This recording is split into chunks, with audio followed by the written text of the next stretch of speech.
This is Gotham TV Podcast, episode 98, where we are looking at Gotham Heroes Rise, season 3, episode 19, All Will Be Judged.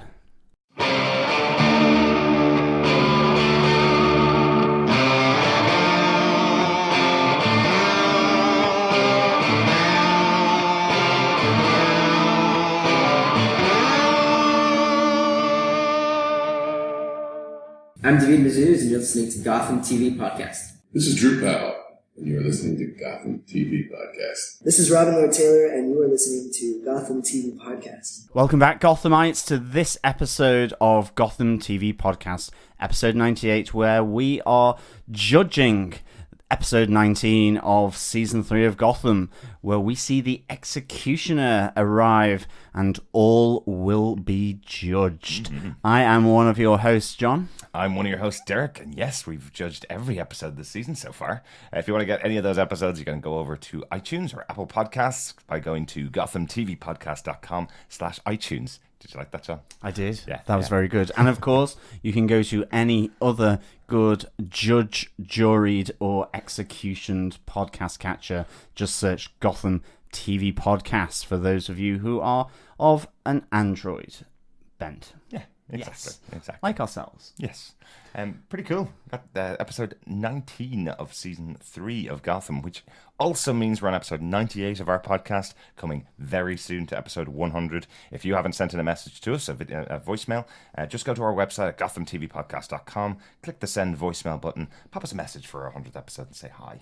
Yes, absolutely. And of course, to coincide with that, as we have been running all this season, there is our Harvey Bullock competition, where we are asking listeners to send in their Bullockism of the week. If you do that, then of course we will pull your names from a hat, and the winning name will be in with a chance to... Well, no, the winning name will have won, but... Yes.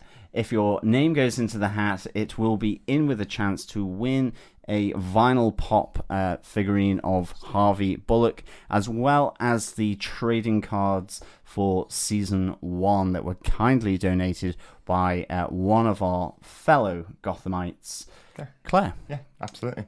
I think we should crack into the episode, John. You think? Definitely. Derek, can you give us a flavour of the director and writer for this episode? Absolutely, yeah. This episode was directed by John Baring. He's directed 3 other episodes of Gotham so far: The Fearsome Dr. Crane, This Ball of Mud and Meanness, and The Executioner. So he was involved in the creation episode of The Executioner.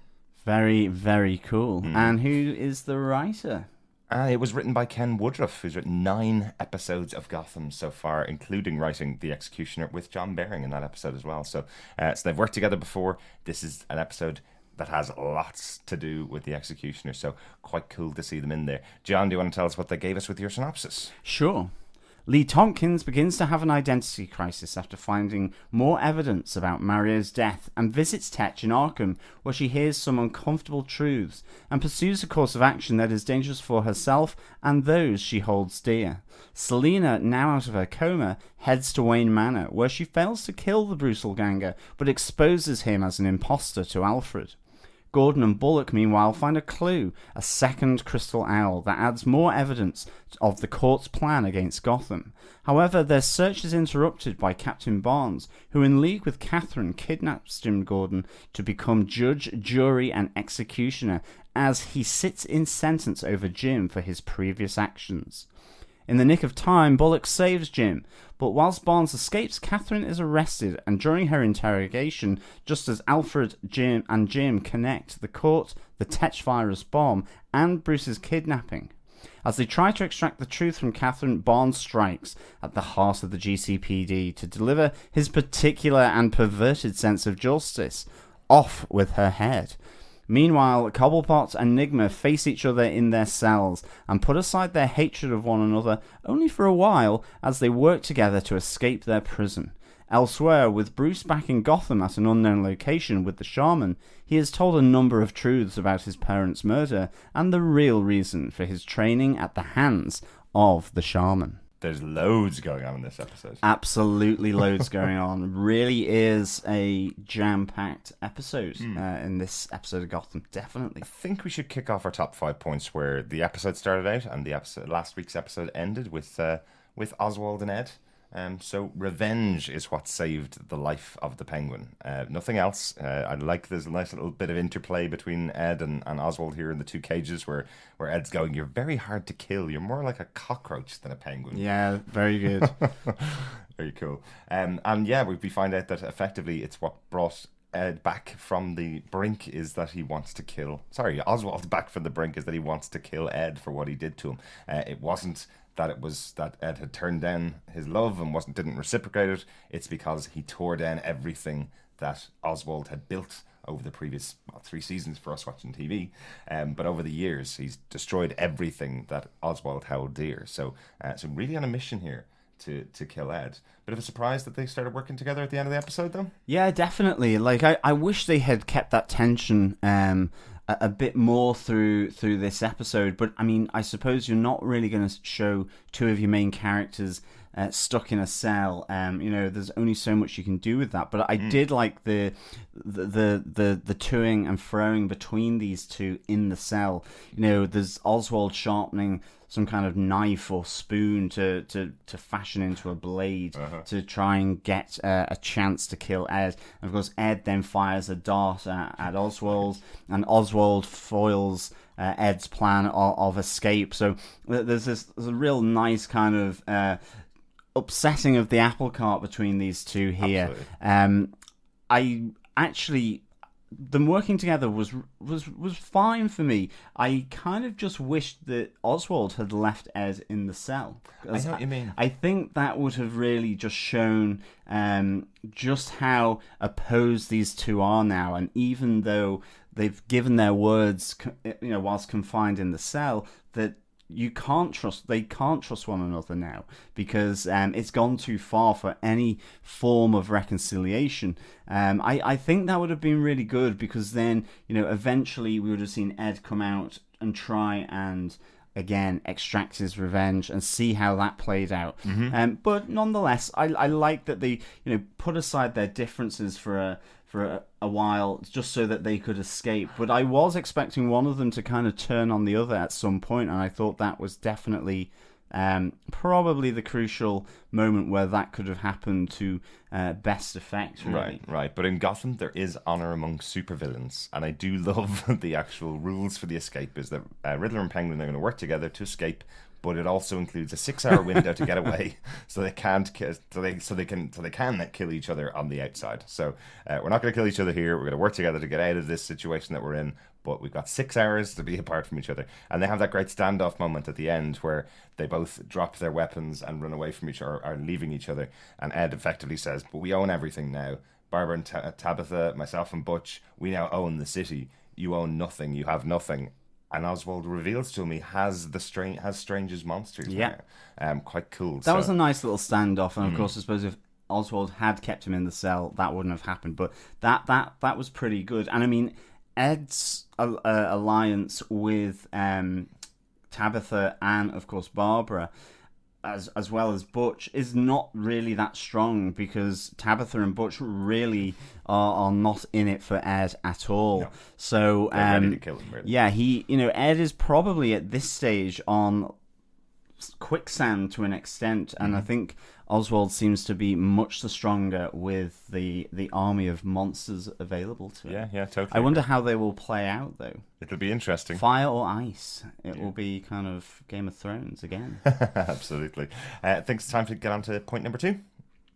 Yeah, we have the Bruselganger revealed to Alfred as the imposter, and of course coming to blows with Selina. It's some pretty harsh fighting here. I mean, that Bruselganger does like a good old fire poker. Oh yeah. I'm convinced that basically Selina and Alfred would be dead with the blows that he was inflicting to their head with that cast iron poker. Well, if you get shot in the stomach and fall into a river of Gotham and still don't die, I think a poker to the head is just a knockout technique, isn't it? Probably, but I I like this moment where she comes back intent on revenge. But again, his strength shows here against both Selena and Alfred. Absolutely. Even though Selena's a very good fighter, as we know from previous episodes, he takes her out pretty quickly, and then goes up against Alfred with his SAS training. Alfred's been known to kick a lot of bottom in this show. Well, quite. So he isn't married. So quite cool to see him see the two of them go up against each other. I'm sure that must have been so much fun to film with Sean Pertwee and Davin Bazous, because they're usually boxing against each other or sparring against each other, but they've never really had a proper all-out brawl like this one, an all-out fight with this one. So it's who can headbutt the hardest. I really like that, and of course then Alfred unfortunately loses that one, but there's who can punch the hardest, who can headbutt the hardest, and then eventually who can wield the cast iron poker the hardest. And it's the Brutal Ganger, but he obviously escapes, but we don't know where to, presumably back to the Court of Owls. But they really are slightly in disarray, I suppose, at the moment. So whether he will get safe harbour somewhere, who knows? Yeah, but another bit that kind of came out of these scenes between 5 and 4A and Selena and Alfred, the kind of impact between Selena and Alfred, there's never really been much love lost between these two in the series, but Alfred was pretty strong on the fact of getting, well, effectively his son back, getting Bruce back when he realizes he's been missing, and really takes it out on Selena when she starts to say that she won't help, starts to call her the same as her mother, kind of person that will run away from a fight, saying that she's still angry at Bruce because he didn't tell her that her mother was a con artist. Really difficult. And then the answer from Selena was, again, very Catwoman, very Selena Kyle. Definitely, very much, yeah. I'm trying to work out how saving Bruce will benefit me, was kind of the attitude from her. She's always had this kind of chip on her shoulder kind of character. She's always been a person that fends for herself, but she has always stood up in the past and worked with people that were trying to help Bruce in previous episodes. So this time she's not willing to, after returning from her coma, I suppose. She's now not willing to stand beside Alfred and help out in finding Bruce. Yeah, definitely. And of course then, and it's kind of interesting because Alfred almost goes through the full range of emotions with her, in that when he sees how badly hurt she is, he's very concerned about her getting to a hospital and so on, and yet then when it ends up that she's not almost going to be part of the team to help try and rescue Bruce from wherever he is, he really does go after her. Yeah. Delivering a few truths maybe to her, but ultimately Alfred then has to go to the GCPD, where he does come into contact with Catherine, and he would probably make a worse GCPD detective than Jim Gordon. I mean, it was a knife straight to the hand. So Catherine really did get her comeuppance a bit, really, in this episode. A few times, yeah. Quite a few times. But he does deliver that blow to the hand with the line of the episode, doesn't he? Yeah. With, I'm not a police officer, I'm a butler. Yeah, exactly. Fantastic. Nice 00 Alfred moment. Definitely. And of course was willing to go for the second hand as well, with his knife, and until... And I presume this makes us go on to point 3, our third note. Then when the executioner arrives, Catherine gets her comeuppance in many ways here. She has unleashed the executioner, and the executioner is unleashed on Gotham and on the GCPD in particular, and Jim. Yes. Yes, Jim is still getting his... a few home truths from him and from Lee still here. Yes. And Jim is increasingly not understanding their point of view. It's difficult, I think, from the executioner, because he's quite frankly bonkers. And I mean, I really liked how sort of crazy and single-minded that he is here. And how, the Captain Barnes, that they keep trying to sort of come and appeal to any bit of Captain Barnes that's left there in the executioner, and there simply is none. So I really, really enjoyed that, and I think the courthouse scene, very reminiscent of Dark Knight Rises, I felt. Scarecrow, with wasn't Scarecrow. it? was on really nice scene where he is judge, jury, and executioner, standing on sentence of Jim Gordon for his his lackadaisical approach to detective work in Gotham. Absolutely, yeah. And we do find out a little bit more about Barnes's appreciation of the virus and what it did for him. Where they're saying that they were going to unleash the virus on the entire city of Gotham, including the innocents and the guilty, hoping that will penetrate this kind of this covering on Barnes. But his response to it is, why would anybody not want this virus? The clarity it gives you, the sense of purpose that it gives you. So quite interesting. He thinks the virus is a gift, really. Yeah. So it's understandable why he aligned with the Court of Owls, who were meant to release it on the entire city. But yeah, there's a great moment there though with Jim using his very cool wiles to get his to get his comeuppance against Barnes, where he takes his badge, gets his police badge back, and as Barnes is giving it to him, he pulls the grenade pin on the suit. That's a very cool little moment. I do think as well, as after Harvey has run in to save the day, and Barnes effectively flees by running out of the window. I love the fact that he he lands in the Genovese meats. So I wonder if there's a little bit of snacking going on. A few sort of Italian salamis and whatnot being consumed by Captain Barnes. It's very cool. It looked like a bit of a wee kind of moment. It did. It was really funny. Little Batman 66 moment. Definitely. I just thought it was so particular because, I mean, the truck was identified as the only kind of link to try and track the two down. And yes, he lands in it.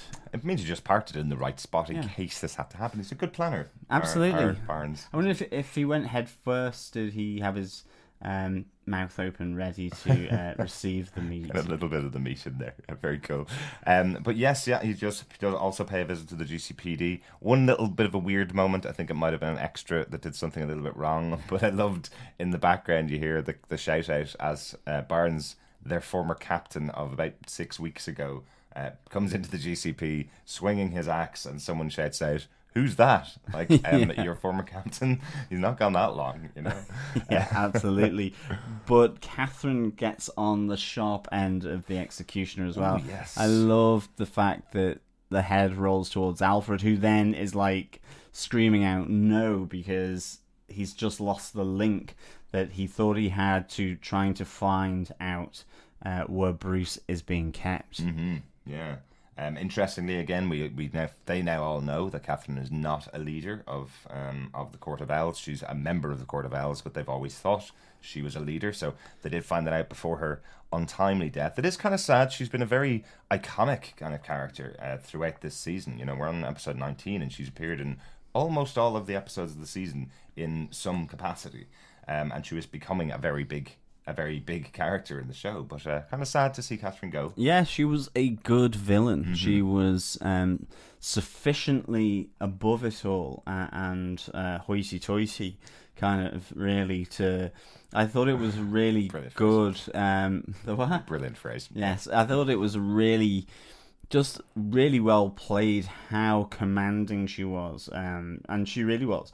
And of course you would think she was the leader, but I think increasingly we're seeing the shaman being more important to the Court of Owls, or maybe not.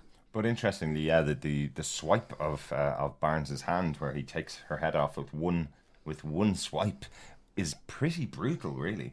And then says that all will fall before the blade of the executioner, just before the hand gets blown off by a shotgun. So it's not even just the blade gets knocked off, it's Barnes's left hand is removed by the shotgun blast. Yeah, and he escapes again, we find. So he's a good escape artist as well. And I love Harvey Bullock, really just exasperation. We've only just arrested him. He's being shipped back to Arkham Asylum, and he's managed to escape his prison guard.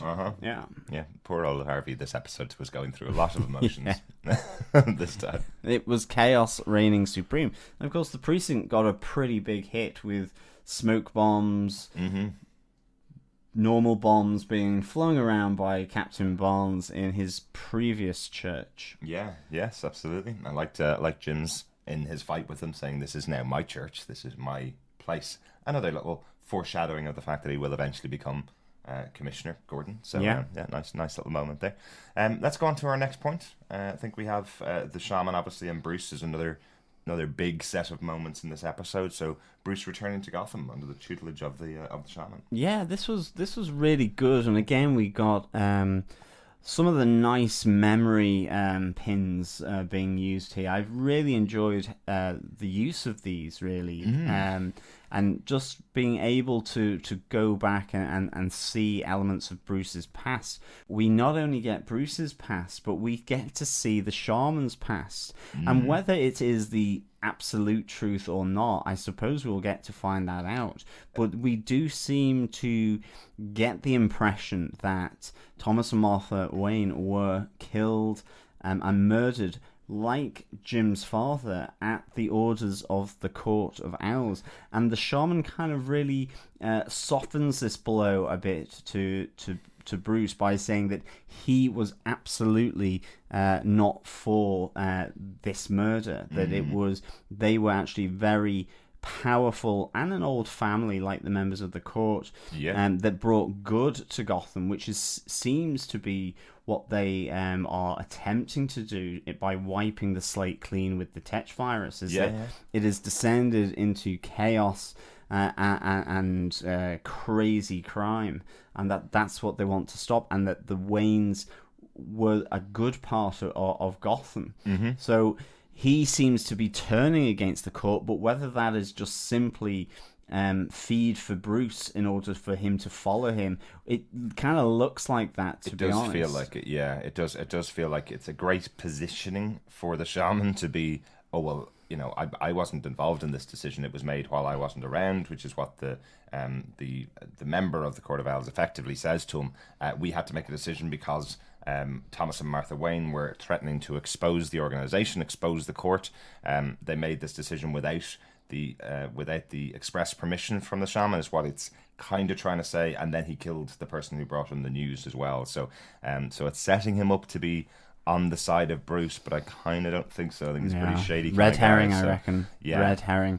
Definitely. But we'll see, yeah. And of course, then we also really find out that all of this training is for Bruce to release all feeling so that he feels nothing. And ultimately, he's being set up to be either just another Talon or some kind of super Talon for this organization. The leader of the Talons, maybe. So this is a really cool... I mean, I thought it was really cool how they did that. You know, obviously, one of the Talons comes in and is asked to cut off his little finger, but not only is that they will obey orders unquestioningly, but will, you know, harm themselves or kill themselves, be kamikaze to an extent, if ordered by their master. So yeah, Bruce, we see the scene where he's kind of putting his mother's pearls into that safe to lock them away, and he stumbles a bit, and that's where the shaman kind of reveals a memory, as we've said, about him being disapproving of the court's action to kill Martha and Thomas. And that finally, after that truth has been told, or that version of the truth, Bruce is then more accepting to release his mother's pearls and that memory of his mother into the safe that locks it away from Bruce to access. So that asks the question, what do you feel for your parents? Nothing. So he's being desensitized, de-emotionalized to his parents and their memory. Well, his parents murder. Right? It wasn't that he's forgotten his parents or that he hates his parents or anything like that. No, absolutely. Nothing about the murder of his parents at the moment. Quite a cool one. I do think the one feeling he definitely has to get over is probably the pain of the amount of needles he's now had in his head. There is a moment just before the needle went into David Mazouz's head in this episode that I thought there looked like a permanent mark is now there because he's had about 15 of these in the last 2 or 3 episodes. Hopefully that'll help him out. Hopefully they have a good health plan to help him to make sure that's not a permanent scar. But let's go on to the final point. Another pretty big moment in here. Leslie Tompkins is going on, continuing her investigation, I suppose, into what led to Mario's death. She has just been blaming Jim in the past, but as Jim mentioned to her last week, walking out the way she did, this will still hang over her. So it goes for a little visit to Jervis Tetch. Yeah, I don't know how she gets into all these restricted areas. She did used to work in Arkham. She did, so but she no longer works there. Have connections. She doesn't work in the GCPD any longer, but I suppose she's clever enough with her excuses to be able to slip past these guards easily enough. But yeah, she is. She goes for a conversation with Jervis Tetch, where she is really questioned herself by Jervis to say, is it me that caused Mario to get killed? Is it Jim?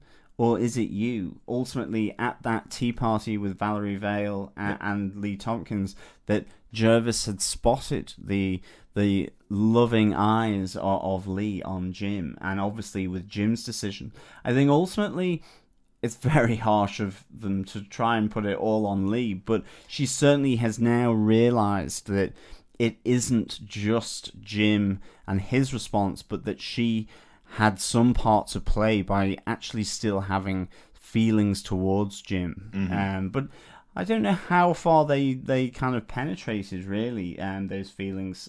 But unfortunately, Jervis has gotten under the skin of Lee and has really turned and persuaded her that she is just as integral as him and Jim Gordon to Mario's death. And so she goes on a little she hits it's like hitting the company stationery cupboard for like stationery supplies, except because she was the medical examiner, she grabs the virus and we see her injecting herself at the end, and great final shot.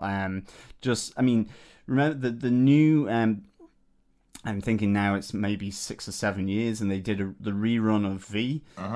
Yeah. The old 80s sci-fi where aliens come down and start effectively hoovering up humans surreptitiously to use as birthing pods or as food. Yeah. And Marina Baccara was the head reptile in V.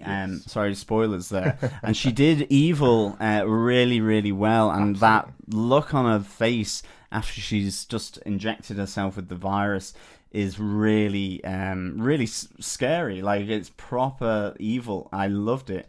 I think great finishing to this episode. Definitely. It also reminded me of the Supernatural, the demons on Supernatural, as their eyes turn black when they're changed over to demons or when they reveal themselves. So quite interesting to see what will happen. What she does just describe it in the episode, and we obviously have talked about it many times on the podcast in the past. But this virus is what brings out the worst parts of a person, or their most central or core, their core identity, I suppose, and reveals this to Gotham. So what's going to happen? What is it from her? Is it just her hatred of Jim is going to be intensified even more here? Yeah. So interesting to find out what happens to poor old Leslie Tompkins. That's it. Has she been consumed by hatred of Jim so much that that's her defining trait now? Yeah. So it'll be interesting, yeah. Very different character from the comic books, Leslie Tompkins now. Very. Comic books, a much older, much more loving character, a very big connection with Bruce Wayne, tends to his wounds a lot, that kind of stuff. This version of Leslie Tompkins is now going down a very, very dark path. Very dark. And can I say, understandably, from Yes. what she's gone through in this season so far. I think that's our top 5 case notes for the week, John. Yeah. Got to be a Bullockism in there, isn't there? There definitely has. It was full of Bullockisms this week. Absolutely. But first off, really quickly, because it was kind of a dropped line, but we finally find out for definite what there is between Lucius and Bullock. Obviously, Jim Gordon finally questions Bullock on why he hates him so much, and he says, well, because Lucius is smarter than me. So so finally it has been confirmed. We always thought there was something between them because of the difference in intelligence, and Bullock has confirmed it. He's smarter than him, that's why he hates him. John, do you want to have Harvey shouts out, "There's a nut job in a leather outfit running around with an axe for an arm." Now I know this is Gotham, but come on, people, do something. As it's the executioner has gone on the run again. Really, really good. But Absolutely. that's the thing. His frustration in this episode really brought out some good Bullockisms. I love the moment when Alfred is in the GCPD and they're talking about re-putting together the owl statue, and Alfred says, "Would you be able to help with that?" to Harvey, and Harvey goes, "I can't even do a jigsaw puzzle. I just punch the pieces until they fit," which I love. Really cool. Didn't really talk about the owl statue. Yeah, but we get the map of Gotham with specific locations. We don't know what they mean, what they are, but yeah, and they have to reassemble the smashed crystal owl from Wayne Manor that Jerome smashed horribly in an earlier episode. Yeah. Do you know what? And I will say, it's a TV show, different writers on different episodes, and I think we made the point at the time that the owl statue seemed way too important to just be picked up and smashed on the floor. We were speculating about what it was for a couple of weeks, and they'd shown there was a map inside it. So it was. I think that was a mistake. In a way, it was something that was taken off the table by mistake by one of the writers. So by putting it back on the table again, reconnecting a glass vase that's heavily smashed on a concrete floor, it's a very difficult thing to do. So luckily, these three guys, have a really good crafting mentality and are able to reconnect it perfectly. And nice to know that none of the cracks that would be in the glass added lines onto the map in the middle of the glass as well. Yes, it was a very professional job. Good job, lads. That's our Bullockisms of the week. Just one little note that I nice noticed little in one. there. Yeah, just Miller Harbour in Gotham. Very cool to give a reference out to Frank Miller, one of the most wonderful writers for the Batman comics. So I definitely think that Miller Harbour was named after Frank Miller in there. Quite cool to see that. Yes, absolutely. Yeah. Overall, that's our Bullockisms, our notes for the week. John, overall, what do you think of the episode? Again, I thought this was really solid. I would give this 4 rolling heads out of 5. I just really enjoyed Lee's continuing just desperateness, really, that she has, and that final shot of her injecting herself and just the crazy evil grin spreading across her face, along with the black eyes and the veins, was really, really well done. I really enjoyed the Shaman and Bruce again. I just have found those scenes in this season really, really good. Some of the effects that they have. It was great to have Selena go after the doppelganger and have Alfred come out of Wayne Manor. The whole payoff with the executioner is good. It's overhyped, but it's good. I've really enjoyed the way Captain Barnes has just had his personality reframed with the executioner. And, R.I.P. Catherine, she has been a really great master puppeteer and villain, and to get her comeuppance, firstly at the hands of Alfred with the knife, and then with her getting her head lopped off by the executioner. Yeah. I suppose in Gotham that is a fitting way to bow out. Not that she can bow anymore, but a great character, really good as what looked like the head of the Court of Owls, but the head has been removed. Really, really good. So I thought this was a fantastically strong episode. I loved Ed and Oswald together in the cell. I really did enjoy that, and we'll just see now how that craziness plays out. As I say, I think the way Oswald does the hatred stir, the way that's portrayed by Robin Lord Taylor, like from last week, was really, really good. Yeah. Overall, I think another solid episode with as much craziness, fun, violence, and bloodiness that I think it is turning out to be a really good mix for Gotham. Absolutely. And also just a little shout out to the great drama in here between Selena and Alfred as well. Yeah. Really, really enjoyed their scenes with Cameron Bicondova and Sean Pertwee. So good together. So good to see them having proper screen time and some good little arguments in there. But yeah, I think it's time to get on to some feedback, John. Yeah. Yeah, so on to our feedback.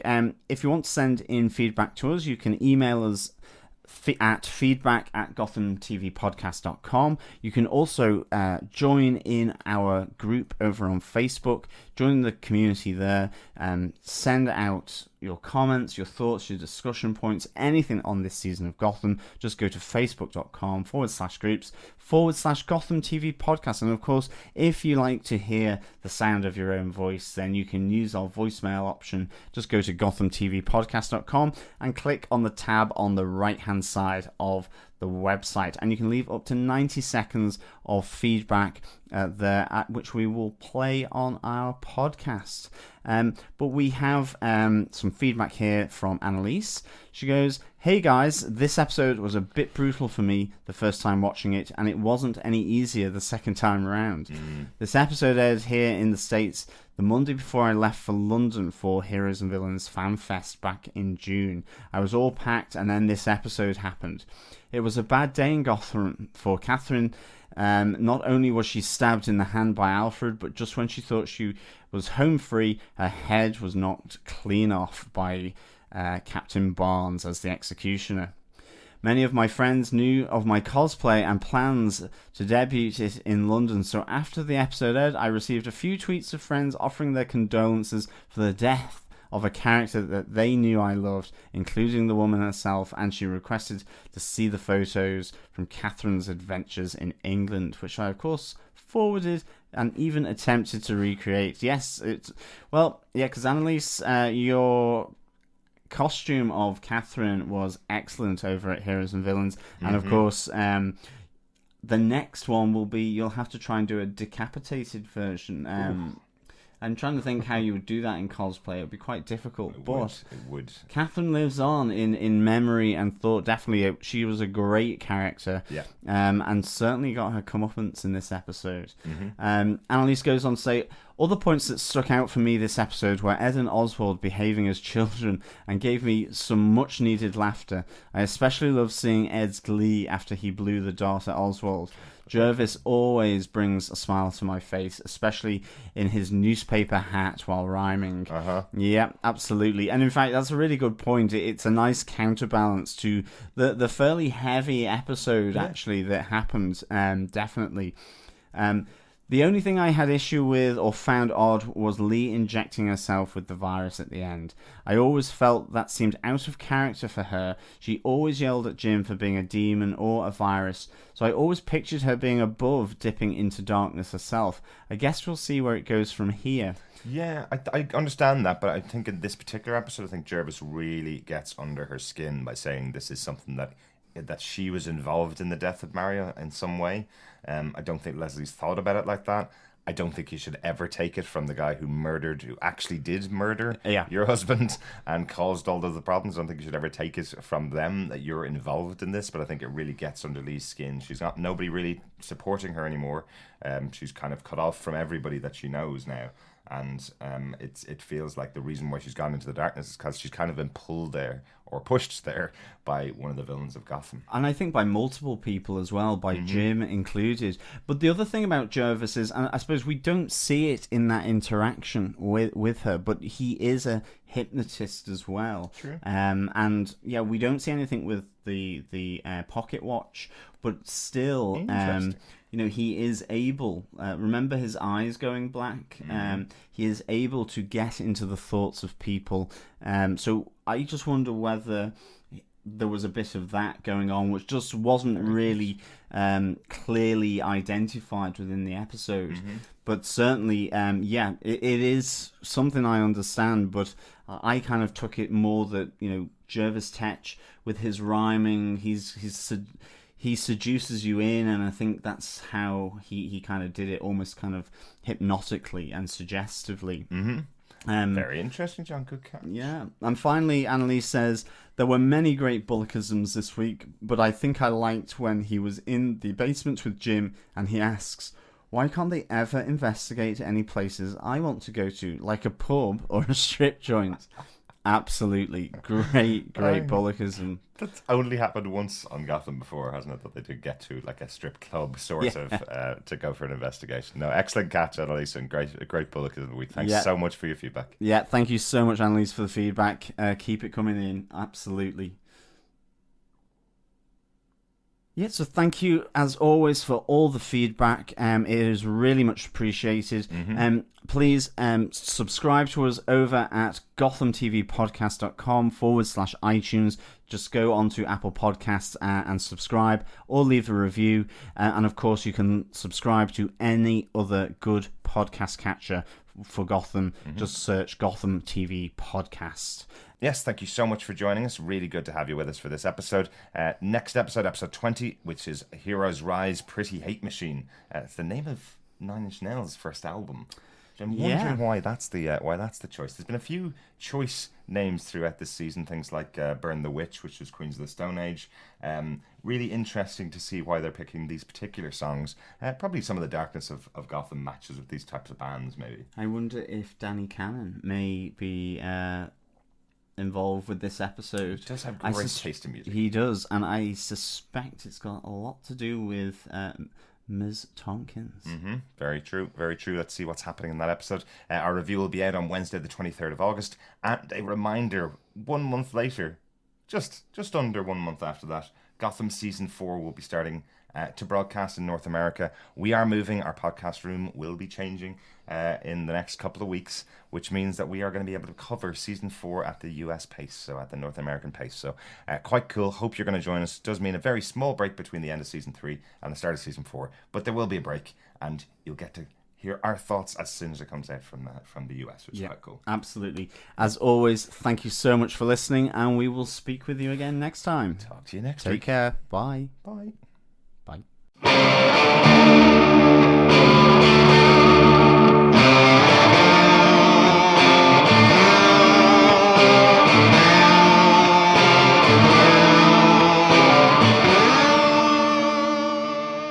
Thanks for being a Butch supporter. Butch loves you, baby.